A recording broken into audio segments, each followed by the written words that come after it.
Mark Podcast. Shrimp on the barbie. Shrimp on the barbie. Do you respect that? That's corruption. I could make a fake snake. You do not pee in the pool. You do not pee on the barbie. All of myself is clean. Broadcasting from Corbin Burnson's chair from the Dentist 2, take it away, MarkBot 5000. Oh my God! Thanks for that warm introduction, Eric. Your arms are looking particularly vascular. This is MarkBot 5000 here, and even though I sound like the voice of Extreme, Joey Styles, I promise I'm just a robot with a dream.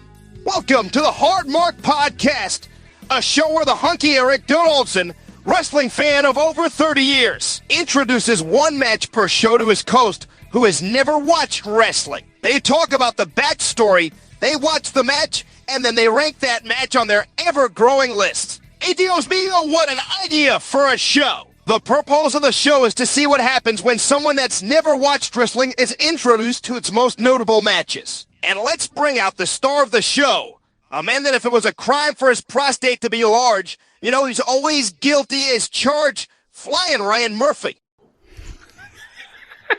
Is that it? That's it. Yeah, that's it. Wait, hold on. Yeah. So, is this an actual fucking bot that you're like typing a message into, and he's like, or are you getting this guy on, you know, like, are you paying him to like do a? I explained this several episodes ago, Ryan. We have a team of Imagineers, the Hard Mark Imagineering team, led by Crispin Hickenbottom and team. They've put together MarkBot 5000, living, breathing robot companion that is, you know, by our side 24/7. You know, the board of directors has allotted us this budgetary resource, and so we're using it for robot upkeep. It sounded like you said purpose. I mean, you know, he's a Taiwanese robot, so some of his pronunciation isn't, you know, stellar. But you know, Why am I not on the fucking board? I told you this already. You have to have 20 years of wrestling knowledge. You have another 18 years to go, Ryan. You're not there yet, but soon enough. But you know, I think the people appreciate MarkBot's contributions. You know, MarkBot's doing a different voice every episode. So, you know, of course, they're not going to get all the T's crossed and the I's dotted when it comes to like how you pronounce every single word. Maybe sometimes co-host sounds more like co-host. You know, that's just the price you pay for a, you know, multi-billion-dollar robot that's been engineered by a team of high-powered scientists out of Yale and Harvard. Did Colton fucking program this? I mean, AI shit? I'm not at liberty to say. I'll just say we have poached a lot of talent from Tesla. What does that mean? We've taken the greatest minds from the metaverse and Tesla, and we brought them into our Imagineering team, and they're making dreams come true. MarkBot 5000 doesn't happen without the boys in the lab. And so, you know, we got straightened out with the team. He knows that your butt, you know, doesn't stink and that you wash your face now, so that's good. That's great AI. Like, it's great. It's machine learning. Right. It's not machine. I don't want to learn anymore. It's machine learning. So when I go back to Michael, when I go back to Crispin Hickenbottom and I say, hey, this robot keeps saying that Ryan doesn't wash his face or butt. You need to get that straightened out. He's like, give me 3 weeks, and we'll get it tuned to that standard. I'm like, okay, that's reasonable. Christ, Eric. What? I mean, you know, I would say that we got MarkBot, you know, up to date faster than you actually started washing your face and butt after I called you. Or figured it out. Like, yeah.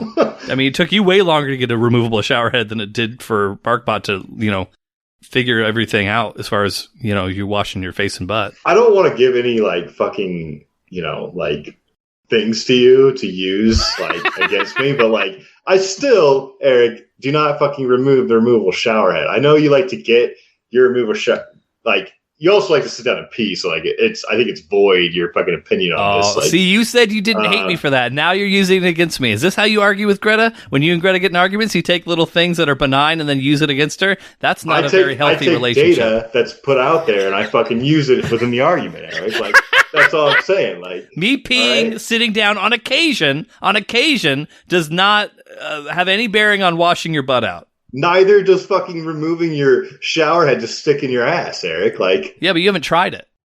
Doesn't matter. And I don't need to. I don't fucking need to. Eric. You're being crass. I don't stick it in my ass. I take.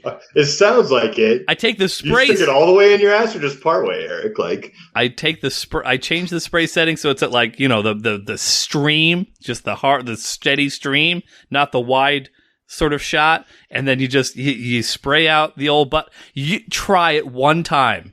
Try it one time, Ryan. You're going to be surprised what comes out. I don't. Okay. Lint and poop. That's the answer. And hair. All those things are going to come out. This stuff happens without or with a removal. I'm just so frustrated. Like that you don't like you. He's speechless. He's speechless. You just need to know how to like properly hygiene yourself. All right. I use wet wipes with whatever tools that you have at your disposal, like, and right. Like you can get in there however you choose to do it, but you don't need a shower head in your butt, Eric. I just want to make that clear. I don't now go like, I stand with my word. You cleanse however you need to cleanse, and you cleanse efficiently and you cleanse well. Like, all right, I don't need your shower tips, Eric. I never need your shower tips. Spray your butt out one time and send me a pic. Not of your nude body. I just need the debris that. Are you going to ask about it on Reddit too? Like, that 25-year-old would be all in there like, oh yeah, you got to spray that shit out. I'm an idiot and I fucking know that shit. So as far as our introduction goes, welcome everybody. We're here eventually to talk about wrestling. We didn't get to it as quickly as we might sometimes, but hey, them's the breaks. But we do appreciate you tuning in for a wrestle talk. I won't bog you down with Ryan's anal care any longer. We're gonna get right into. Don't take out. I can already see anger etched on your face. Do not take this out on our match here today, Ryan. Well, let's see. Be a good scientist for once in your life. So, do you mind if I go to the notes now, sir? Yeah, just fucking go. Like, okay. Let's fucking hit it. Let's hit it with the fucking wrestling shit. Let's pretend that the last 5 minutes we haven't been talking about your butthole. Sometimes in life and in wrestling, Ryan, we encounter people that are simultaneously our polar opposites while also being incredibly similar to ourselves. That is the story of our match today. Two men who could not be any different personality-wise while being near mirror images of one another in the ring. So revisiting a man that we last saw all the way back in episode 33, let's talk a little bit about Rob Van Dam. Rob Van Dam is the holder of the world record of the Van Dam lift, which is a shrug while simultaneously doing the splits. Ryan, of course, shit on that when we watched it, but it was a very impressive maneuver. Van Dam is one of the greatest athletes in the history of wrestling. We have seen a few of his matches so far. Criminally, Ryan has ranked both of Van Dam's matches in the okay section of our list at 26 and 42, respectively. But my hope is that one of these days, maybe even on this day, Ryan's eyes will be opened to the greatness of RVD. And I'm not trying to open up your brown eye. Save that for the shower. God. Jesus. Because once Ryan's eyes have been opened, and not his brown one, Ryan will begin to understand the popularity of Rob Van Dam. I would argue that RVD was as popular to the ECW fans as any wrestler in history. He was very much on the level of a Stone Cold Steve Austin to WWF fans, or a Sting to WCW fans. But the way that Rob Van Dam got over with that crowd was not necessarily due to his character, although he was incredibly charismatic, but instead it was because of his promise of delivering the best match of every show night after night, which earned him the nicknames of Mr. Pay-Per-View, as well as the whole fucking show. As a matter of fact, we saw one of the pivotal moments in the rise of RVD all the way back in episode 14, where he defeated Bam Bam Bigelow to take the ECW Television Championship. So that match took place all the way back in April of 1998. Now, fast forward to May of 1999, and RVD is still the champion. He has cemented himself as a star in a rare modern example of someone who has held on to a championship for over 1 calendar year, which very, very rarely happens in the modern era of professional wrestling. And so while the ECW television title was originally looked at as a secondary belt, Van Dam's reign had elevated it to being equal to or potentially greater than the ECW World Heavyweight title in the eyes of many fans. But to establish somebody as a star, they have to have a compelling rival. And so that brings us to Rob Van Dam's opponent here today, who goes by the name of Jerry Lynn. Jerry had been a journeyman throughout much of his career. He was someone who was looked at as a, quote, good hand, aka a competent wrestler, but not somebody you would build as the main star of your company. Jerry got his start in the late 1980s. He bounced around between the United States, Japan, and Mexico, and built plenty of experience in the process. He had even done some work for the WWF as an enhancement talent over the years. Eventually, Lynn was hired by WCW, and he was given the masked character of Mr. JL. This failed to develop much of a following, and Lynn ended up being fired while injured in July of 1997. So this firing while he was injured, which actually that happened quite a bit back in WCW. There's quite a good number of guys who got fired while injured, including Stone Cold Steve Austin, which, whoops, that may have not been the greatest of ideas, but who's counting?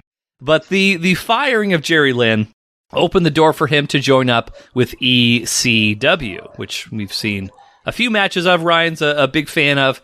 Now, whereas elsewhere, Lynn was expected to make his opponents look better than they actually were, in ECW, those handcuffs were removed, and he was finally given the freedom to showcase his true talents. And so that culminated with a match against Rob Van Dam for the television title in March of 1999, which nearly ended in a referee's decision in favor of Jerry Lynn. Now, a true sportsman, Lynn demanded that the match not end that way, and he pleaded for 5 more minutes to prove that he could defeat RVD. I like that. Van Dam, however, capitalized, and he would pin Lynn during that extra time. Didn't work out, but... A man of values and morals. I'm sure that means a lot to young Master Murphy over here. Now, that performance by Lynn was enough to earn him the respect of Rob Van Dam and the ECW audience as a whole. And so he christened himself the New Fucking Show, and he vowed that he would be the man to dethrone Van Dam. He would get another opportunity to do so in our match here today, which again, as we mentioned earlier, takes place in May of 1999 in Poughkeepsie, New York at ECW Hardcore Heaven, in a match with no time limit to make sure that there will be a definitive winner. So, Ryan and I are going to sit here, it'll be about 2.5 hours or so. God fucking damn. What do you think would be the maximum length of match that I could get you to watch that you wouldn't be tearing your hair out? The thing is, Eric, it would probably be unlimited because I would just sit here. Like that joke you told one time, I just sat there through it. You're talking about I would just get more I would be steaming in my head. I'd be very upset. I'd probably just let it fucking slide. now that you say that, but yes, it would. Yeah, I'm just not very good with confrontation and like cutting off other people's shit. Like, I will definitely not exploit that anytime in the near future. Thank you. Yeah, I appreciate it. Any comments, questions, concerns? Anything you're curious about either of these guys or the match itself? No, at the moment. So in short, we've got the ultra popular Rob Van Dam. We've got kind of his up and coming sort of guy. He's been floating around for a while, but he's finally starting to make a name for himself in Jerry Lynn. Rob Van Dam is seconded. He has a manager by the name of Bill Alfonso who has a whistle, and he kind of will help out Rob Van Dam and supply him with steel chairs and other plunder throughout the match, which is usually kind of a bad guy tactic, but the fans, they just love him some RVD. But as far as the data for our match before we get into watching this thing, Ryan's record as it stands right now is 35 wins, 28 losses. He is currently on a 2-match losing streak. His in-person win-loss percent or win-loss record, 19 wins, 18 losses. His virtual win-loss is at 16 wins, 10 losses. So just another pro for remote work, you know? It's a pro for remote work. It's also making me think, I wonder if he's fucking Googling this shit when I'm, over on the other side of this computer screen. I will, I thought you might bring that up at one point. Just to be clear, I have never Googled a match prior to or during, and I also have removed all wrestling off my TikTok. Wow, have you really? I don't want to see it. I don't want to catch a glimpse of a match we might watch. I am honest when it comes to the data. You can trust that my data is good. It's cleansed.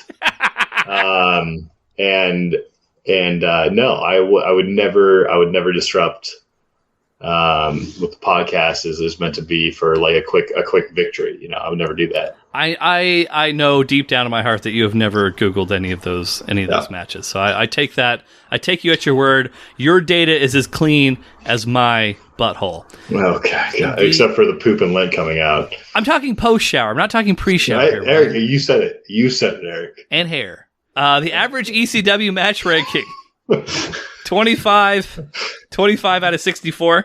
So better than average. You tend to like those more than non-ECW matches. We have watched now 64 matches in total, as mentioned. This is the last little bit here. The first 32, the average ranking of those are 37. The most recent 32, so the back half of our project so far, has an average ranking of 28. So, I was kind of thinking like, man, it feels like we haven't like ranked something really, really high in a while. So I was kind of curious about that. But I think overall they've been skewing higher. I think it's been a better quality overall, but there were some standouts in those first half of our run so far. But that's the data here today. Any other items of interest before we watch our match here today, Ryan? Oh, you just dropping your fucking beverages. Remember when I had my first beer? No, I don't. Well, with that said, now that Ryan's tipsy and falling over and dropping his beers, let's watch that match. We'll be right back with our thoughts on Rob Van Dam versus Jerry Lynn at Hardcore Heaven 1999. There's the bell, and we are ready for this rematch for the ECW World Television title.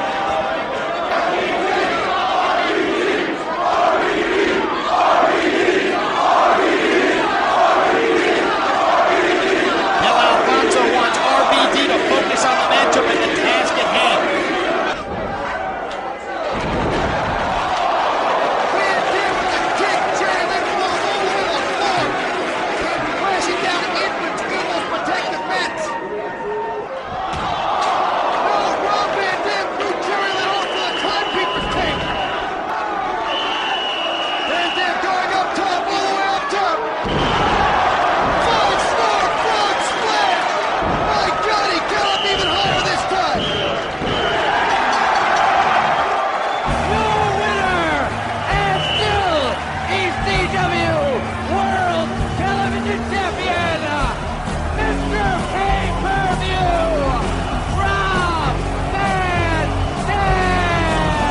We're back just commenting about Ryan's Zyn usage. You know, I've been listening to a podcast recently, and it's Mick Foley's podcast, actually, a friend of the show. He's been featured on the program several times in cameo form and otherwise. He has a new podcast where one of the frequent ads is for Zyn. It's interesting. They don't promote Zyn as being something you can just take because you like nicotine. They're promoting this as a way of kind of getting away from smoking, getting away from dip. But you've taken another alternate path. I feel like Zyn might be the new douchey fucking thing, you know, like vaping became. But like, there's no tobacco. Like, you know, like it's clear you can, you know, it's a great substitute. Like, you know, I don't smoke, so I just Zyn. Like, and not all the time I get, you know, but like at night, like have a couple beers, I love to Zyn. Especially for some reason on this podcast, I love to Zyn. Like, you know. Okay, easy, pal. So, we're not on a sponsorship. You don't need to lean in that heavily with it. But whatever. He's a Zyn guy. He's a Zyn guy. But I mean, you know what? If you taking a Zyn or two gets you as amped up for future matches as it did today, fucking Zyn away. That had nothing to do with the Zyns, Eric. That was just a good fucking quality match. Like, you know. Next episode, shove a Zyn up your butthole. See if that nicotine hits you that much harder, and then just spray it out later. You know? Like if you forget about it, you know. Just like Eric does. Full circle. Whatever he forgets in there, he just sprays it out. That's right. And I am very forgetful when it comes to things in my butt. What did you think of our match here today between Rob Van Dam and Jerry Lynn, sir? Highly rated, highly recommended. That's what I think. When I joined the wrestling podcast, Eric, that's what I was looking for right there. That match. So for 2 years, Eric, I've been looking for that match. Wow, that's high praise. I'm very curious when we get to the ranking piece of this, where this falls. This is going to be very interesting. I have a feeling this is going to be very highly thought of. 29. Firmly in the okays. But before we get to the rankings, before we see how this measures up to all the previous matches that we've seen, we should talk a little bit about what happened in that match. We've got Jerry Lynn out first. You didn't really have any thoughts about Jerry. You actually had more comments about the brick wall sort of entryway and the fans early on more than you did about either of these two wrestlers. Yeah, the intro was fine. Like, it wasn't anything like, yeah, I liked what they did with it, but I think his entrance was that impressive itself. Would you say that Jerry Lynn, for you, was more of a grower than a shower? I think both of them were, to be honest. I didn't really have... I didn't have a preference walking in. Yeah, like, he definitely grew on me, but so did, you know, Van Dam. Like, you know, so... Right. I don't know. Like, yeah, both of them. But, yeah, I mean, I didn't think anything of them. As the match progressed, I thought highly of him. Right. So, yeah, we've got Jerry Lynn. We've got RVD comes out with Bill Alfonso. You know, I basically gave you the rundown. His manager? Is that? Yes, his manager is Bill Alfonso. He calls it right down the middle, daddy. Fucking guy. Like, with his whistle. Were you not a fan of the whistle? That guy should have his whistle revoked at every single wrestling match he ever goes to. Like, I will say, every time, not that this happens like fucking on a weekly basis or anything, every single time I've ever watched a Rob Van Dam ECW match and my wife has been anywhere in the vicinity of me, every time she comments about the whistle. Every single time. I agree. Like, how could you not? Like, whistles are the most annoying little utensil. For me, and I don't know if this was the same for you watching this match, and I think, whatever. For me, I'd say after about 5 or so minutes of watching any RVD match from ECW, I tune out the whistle. Like, it becomes less of a distraction for me. But I didn't know what it was, like, at first. Right. Like, I thought, like, the refs were blowing whistles, or, like, the crowd had fucking whistles. That's how annoying this guy was with his fucking whistle. Like, it was coming from every direction. Yeah. Even, like, he was trying to get away from this fucking manager with the fucking whistle, you know? Like, it didn't do anything for the match, like, but it was just, like, it's highly distracting for someone who's just watching this match, hopping in, thinking like, oh, like maybe that's how they do it at ECW, you know? Like, right? Sure, just blow a whistle, like, you know, the ref has it, like, I don't know. I can say he did start as a bad guy, like RVD was originally a bad guy with his bad guy manager Bill Alfonso. So the whistle was meant originally as kind of an antagonistic sort of thing to like piss people off. Yeah. But then as they like kind of turned babyface and everyone started loving them, it's like, well, we already have the fucking whistle. I shouldn't stop using the whistle just because we're good guys now. So that's kind of the short version of the whistle stuff. But let's get all the crowd stuff out of the way right now. I was very concerned early on, like, fucking Ryan's not even going to pay attention to this fucking match. He's going to be watching this whole crowd the whole fucking time. Okay, that was the best crowd I've ever seen in a wrestling match, hands down. No fucking doubt about it. Like, it was compact. It wasn't like a whole stadium. Unless I missed, like, the upper levels. Maybe they're... No, you're right. I can look up. I'm actually kind of curious what the attendance was, but you're right. It was not a gigantic audience. Yeah, you could see, like, it was like around the ring, and these guys, every single fucking person in there looked like the most diehard wrestling fan I'd ever seen. Like, it was taking the best out of all the other matches, and they just put them into this little match. Like, so fucking good. 3,000 people. That's what I'm saying. Like, that's all you need to do. You need 3,000 passionate wrestling fans at a match to be like that, and that's what they did. I bet they got screened before they came in. They were that fucking good. Like, screened.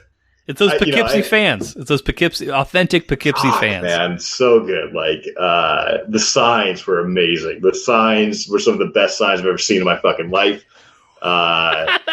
That's stretching it a tad. I don't think it was, Eric. There was a guy who just had his name and then an arrow pointing down. That was the best side of the match, first of all. All right, best side I've ever seen. Like, just an arrow pointing. Like, that's the most creative shit you could ever come up. He's in the front row of a wrestling match, and he's not pointing. So fucking right. good. This is pre-social media. Like, the internet was a thing, but granted, not nearly at the level it is now. So he wasn't promoting go to my website or follow my shit. Just here's me. My name is this. It was, oh god, incredible sign right there. And the RVD takes it in the ass sign was also maybe the second best sign that was there. And then he fucking got taken away. When I watch these matches, I'm really not. I've grown accustomed to what the fan environment is. I really, for the most part, with the notable exceptions of a few things, I tend to tune the fans out. So when you pointed all this out to me, this was like I had never noticed any of this before. But you're right. Some guy a few rows back was holding up a sign that says RVD takes it in the ass. And clearly a security guy went up to him, took the sign, and you could visibly see him ripping up the sign as he was walking back to the front, which was the least ECW shit I've ever seen in my entire life. I mean, it just seems like signs are a very sensitive thing in sports, right? Like, you can especially if you're on TV, or if you that sign was right in the middle. That sign was up there for a little while, in the beginning, and then they caught it. Yeah. And the fucking guy comes down there in a suit and just no, and then takes the sign away and rips it in half. I loved it. I love that part of it. I didn't care it took a sign away. It was great. And it was playing out for everyone to see. I love that it was torn up. It was. I love it was torn up. Okay, so anything else about the fans before we get into the actual match itself? I don't have. Okay, no, they're just great fans. I think it should be a notable. Not a woman to be found. I did not see one. I don't think I saw a woman either. I wasn't looking particularly hard, but did not see any women in Poughkeepsie, unfortunately. But if there was one, she'd been the most hardcore fucking fan. Oh, for sure. Out there, Bet she smelled almost as bad as all those guys. But, okay. So we've got the match itself. I love, for the record, when they're doing the intros for these championship matches. Kind of both guys get their little moment in the sun. RVD, he always does a big spin kick when he's introduced. One of my favorite bits of RVD. It's hard to pick just one, but one of my favorite little points. Then we've got kind of some chain wrestling. I think it started out, which, any match that's going to go 20 minutes, it's not going to kick off with just fucking nuts ass shit. You have to kind of build up to that. So we have some chain wrestling, etc. A lot of RVD kind of backing away, taking in the love and the adulation from the fans early on. So I'm glad I gave you kind of that expectation of this is just what he does. This is his whole character. Is just. I like that too. Don't get me wrong. I don't like through the whole match, but he could play that up. Yeah. You're no glory hog, but it's okay if other people, if that's their thing. I think the first kind of major moment of the match is during this chain wrestling. RVD does a go behind. Jerry Lynn kind of throws an elbow, and he legit busts open RVD's eyebrow. And kind of RVD takes a moment, he even gets right in front of the camera, like, take a look at this shit, and like points to his eyebrow and stuff, just so everybody knows, like, oh, he got busted open legit. And then I remember the crowd immediately erupting in a kick his ass chant at that point. And that was cool at the time, but not nearly as cool as some of the other shit we would see. This is true. Some more back and forth. We've got a guillotine leg drop from the top. I remember that was actually one of the main points that kind of got you early, was RVD got kind of thrown out of the ring as he's kind of getting back in. He's kind of tangled up in the ropes. Jerry Lynn jumps off the rope, guillotine leg drop, and RVD's selling of that just head first at like a weird ass angle. Well, he's caught in the ropes too. Like, I mean, that was... It wasn't like a move, like a glamorous move. It was like a real wrestling. Oh shit! Like I caught the ropes, like. And I think that's kind of what set the tone for your takeaways from this match. Was like and you mentioned this a few times.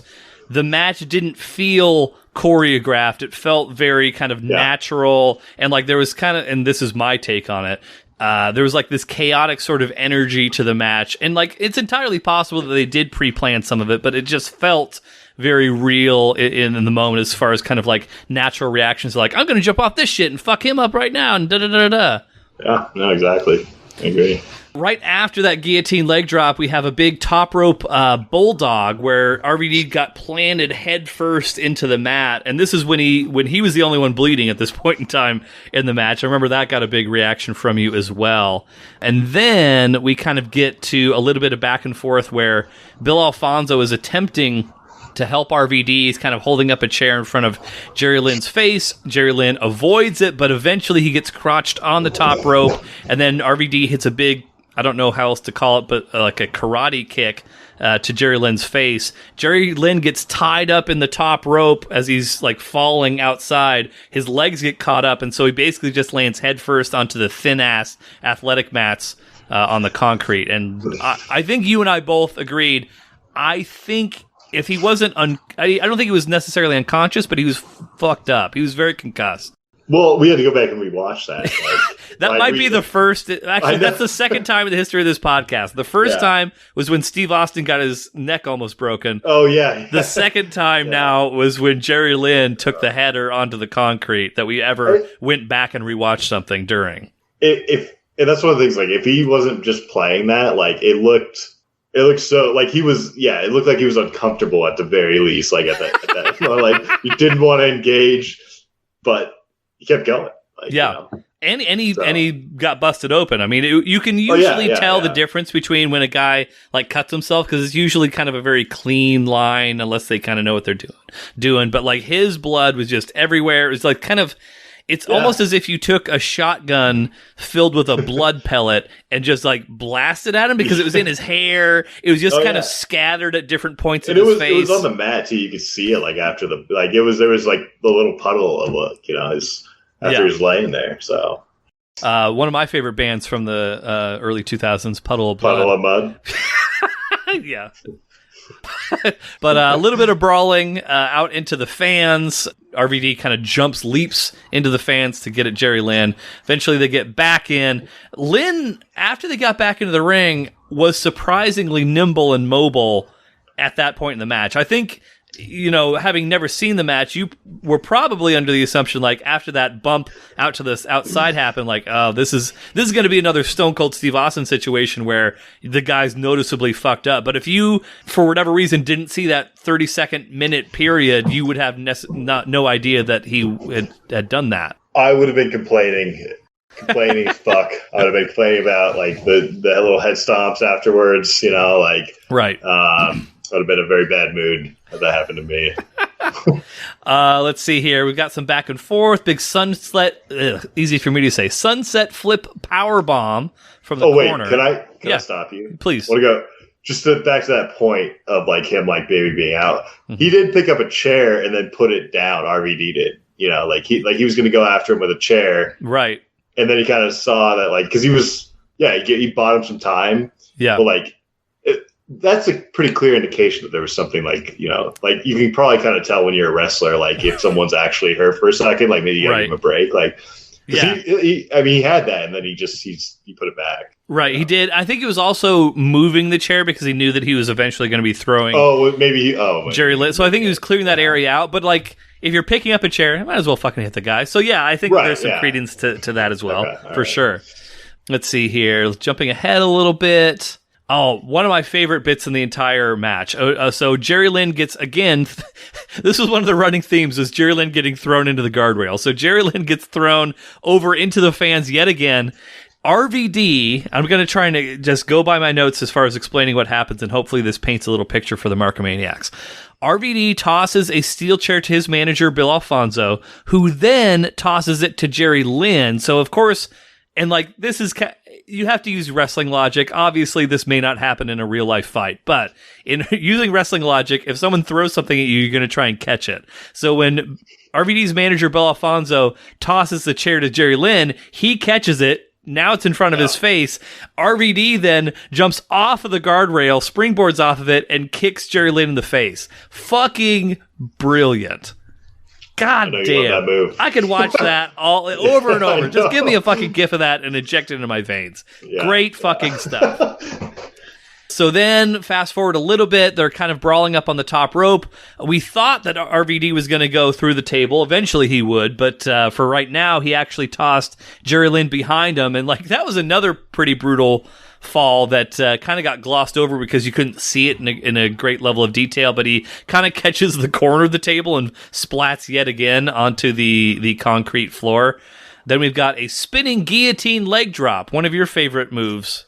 This is another thing about the match, how fucking excited the commentators were about this, and like how they were nailing every fucking move. Like the commentators fucking killed it on this match as well. Like, are you ready for me to blow your mind?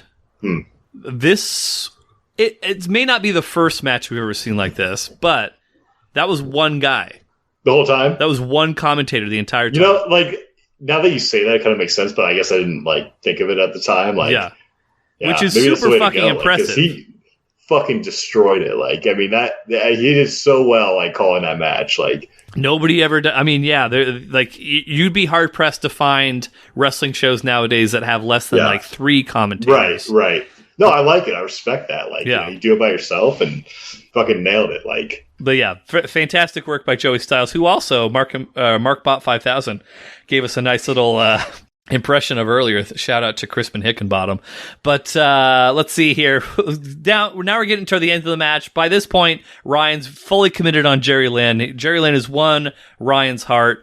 Maybe one of the best parts of the match. Again, I know I keep saying that. But we've got a leg up. Jerry Lynn grabs the steel chair that Bill Alfonso tried to throw at him. He swings and misses Bill Alfonso. Then RVD tries to spin kick Jerry Lynn, who ducks. He then hits Rob Van Dam with a gut shot, who then Rob Van Dam is then kind of keeled over. Jerry Lynn takes the steel chair, throws it, and creams Fonzie with this chair. German suplex to Rob Van Dam. 2 3/4 count, almost a 3 count. Fucking great sequence right there. Yeah, like, fucking brilliant. Then we have the big power bomb, which I know you were a big fan of, where Jerry Lynn kind of does a flip over the top rope. His leg briefly catches the table, but then RVD goes crashing through the table. Perfect landing. Table explodes into splinters and shards the way that you would want it to. After he had got out during the match and set it up, Right, for sure. Like, he had to find time to go under, pick it up, set the table up. I knew it was coming, it's good. I mean, I love that. Yeah, for sure. That. Well, it's like, what are you paying? Was it just it was just a pre-table there. Like, he had to go and what do you think that table was? Do you think that table was that's not a real table. That's a wrestling table, right? Well, I think it's I mean, it is a real. Because that thing just collapsed perfectly, and. I mean, it's a cheap-ass table, for the record, but I think it's the type of tables that you'd find at an elementary school or junior high. Well, those tables are meant for an earthquake. If a light drops on that table, it's gonna catch. We're not talking a desk. So they say. We're talking about a PE. You're talking about like 1990s fucking elementary school table. Like we're talking like field day. You're going out. They're putting the cones on these tables. These are the fucking like cheapest possible tables. But here's my point. While those are cheap tables, like normally if you slam somebody through that, it's not necessarily going to do what that did. You can, if you know that somebody's going to go through a table, you cut like 75% of the innards of that, like from and then you just have a very slim, that way it kind of breaks evenly. Honestly, I'm totally fine with that for the, like, you know, for the visuals of what happened. That table collapsed perfectly. Mm-hmm. Like, it couldn't have looked any better. Like, however they cut that thing or like whatever they did, the optics were insane. For sure. That was really good. Among the best table spots that I've seen. It was just, like you knew that it was eventually going to happen, and you probably even thought it's going to happen right now, but just the way it happened was very organic, natural, and just perfect. But the end of the match, RVD hits a big 5-star frog splash. God, he gets so much height on that fucking thing. Jerry Lynn cradles him. He kind of plays possum a little bit. RVD's selling the fact that, like, hey, I just jumped off a very high place and, like, my stomach hurts from this move, too. Jerry Lynn attempts to cradle him up. RVD kicks out the last minute. Bill Alfonso throws RVD yet another chair. We've got the Van Daminator, which is where he kicks a chair into the face of his opponent. We've got a second 5-star frog splash. That's ball game 1, 2, 3. And then we've got the show of respect from RVD to Jerry Lynn. Big high five. Everybody's freaking out over their guy, Rob Van Dam, and the crazy match they just saw. I love the ending. I love the high five. That was fantastic. It was like, that's, sometimes you gotta like a match where they, you know, like just fucking leave. But like that match needed like a good like handshake or high five at the end. Yes. It was so good. But I don't know how, maybe to wrestling fans, it's not, you know, no big deal, but the way they danced on top of the ropes at one point, they were both on the fucking top string of those ropes, like, and they like switched spots. Yeah. And they did kind of fall, but like it didn't matter because they were on there for probably like, you know, 5-10 seconds, just like on the top of the ropes, just like maneuvering match. It was incredible. Like, I mean, I can't help but wonder what it is that they were trying to do. Yeah. Like they fell, but like, but like the idea of trying to switch places of like, my back is to the ring. Now I'm going to try and switch 180 degrees and do the same thing is just like, there's a reason that people don't do that is because that's fucking hard as fuck. Especially after you've been wrestling for like 20 minutes and you have a concussion, like at least one of them That's did. What I'm saying. Like they're bloody as shit. Like, you know, like it just crazy fucking whatever they were trying to do, even though they may not have accomplished it, like world-class fucking dancing on the ropes right there. Like, you know, world-class dancing on the ropes. And how else do you summarize that match? Is it science time, my friend? It is. I'm gonna pull it up. All right, take this, Bill Nye. I can already tell you, it's in the top 3. I just, like, I don't know specifically. I would say, So we, just for the sake of posterity, so the Markomaniacs are aware, you're talking like this is for sure in the fucking amazing section. It's easily in the amazing section. I just don't know if to put it 1 or 2, like, or I mean. For the record, so we have not had a match that has entered that rarefied air. The last match that has entered that was way back in episode 49, Mankind versus Shawn Michaels, which is another fucking phenomenal match. But if you need me to give you any reminders about any, some of these are old. Like the number 2 match, Will Ospreay versus Shingo, that was the second match we ever watched. I know. And, you know, I feel like maybe it's how it was placed long enough. I don't feel as bad bumping it back. I just don't know if it can go over the ladder match, but I think it probably can. Let me know if there's any information that you need from me. Eric, I think this could go like I think this is the best match I've seen. Like I really do. Like as far as just like what, like all components were brought together in this match. And, you know, I love ladders, but like it didn't have that, but I think it's what wrestling is. Wrestling's not necessarily a ladder sport. It can have it, but like, you know, like I think this was, I think, you've got to. I hate to call a new number 1. I just hate calling it because I feel like, but it was really fucking good. Like this is a match, like I said, I could watch for hours. Like, here's what I'll say: you seem to be glowing more about this match than I think you have about I mean, maybe even that ladder match. I think that one you at least had some negative elements, not a lot, because that was a great fucking match. But like, you haven't had one negative thing to say about like the whole thing, which is a rarity. I just think it like encompasses like what wrestling is. Like when you if you're gonna show someone a match, you probably show this match, right? Like it's I don't know, one of my favorites.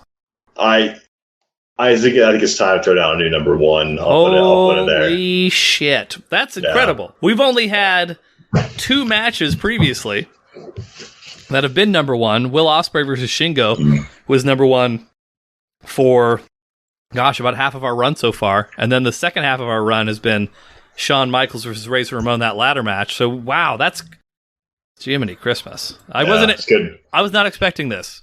I thought that you would like it. I knew it, yeah. I didn't expect that you would feel this strongly about it. It was a great match. I actually thoroughly enjoyed that. All right, I'll fill out all the remainder there here in a bit. But wow, new number one. What a fuck. I feel like I need to commemorate in some way, but I don't know how. We still need a new last place, though, Ryan. We still that's been sitting there for a long time. I'm sure I could find it in the last place. Yeah, man, that was. What would you put this on this list? Fuck, I don't. Oh man, I don't know. Maybe I really like this match a lot, so like it's hurting me to say that it's not. It's in the great section, isn't it? It's in the good section. I think I would put it. I think I'd put it number 5. Oh, number 5. I knew going in before looking it was going to be top 5. It was pretty halfway through the match, but right. It's just like this didn't have all the showy stuff.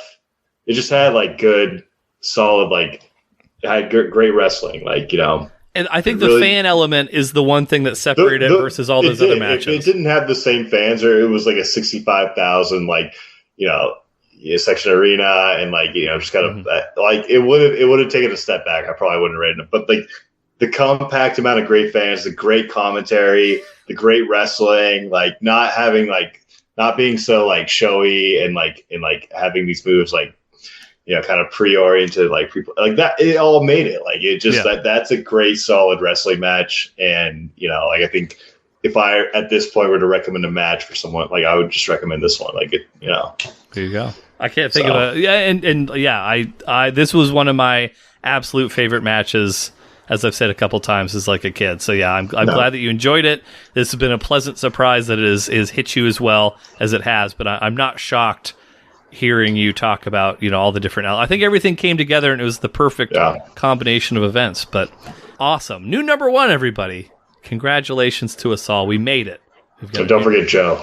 Don't forget Joe. Joe, what was his last name? Do we know? Joe S. Soreman or something Wait, Soreman? I thought it was something with S, but whatever. Shout out to Joe. That guy killed it with his signage. Never forget. Never forget Joe with his killer signage. Well, we got to finish this episode out. Let's put a bow on today's episode. We'll be back, of course, next Thursday with some rumpus time for those of you who, like us talking about non-wrestling things every now and again. But before we get to that point, we got to finish it off with Eric's Wisdom Tree. Ryan, what are your thoughts on helium? I think we'd agree it's a great way to fill a balloon. My only thoughts on helium were as a kid, you just sucked it and had a weird voice. That was it. How many different things did you say that about? What's that? Oh God. There's other things I'd rather suck out of a balloon than fucking helium. Like what? Anyway. Okay. Well, back to helium. Did you know, Ryan, that we as a society, and when I talk about society, I'm not talking about Snohomish or the United States. I'm talking about the global citizens that make up the hard Markomaniacs. We, as a communal Earth, we have about 110 years of helium left. What is helium even used for? Filling balloons. Besides that, making your voice sound funny. Okay, perfect. 110 years. No, well, oh, you know what? I think it's used for a lot of medical utensils. I think for whatever reason. In what way?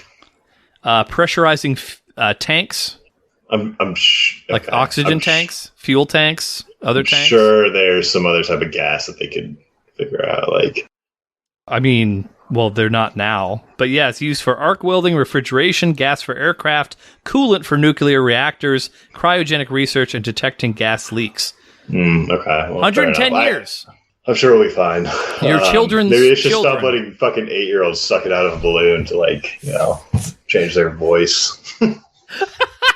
Well, apparently, and I haven't gauged this myself, but supposedly it's more expensive to now fill up balloons with helium because of this this impending. Why can't you just fill up balloon? I mean, like, why can't you just fill them with air?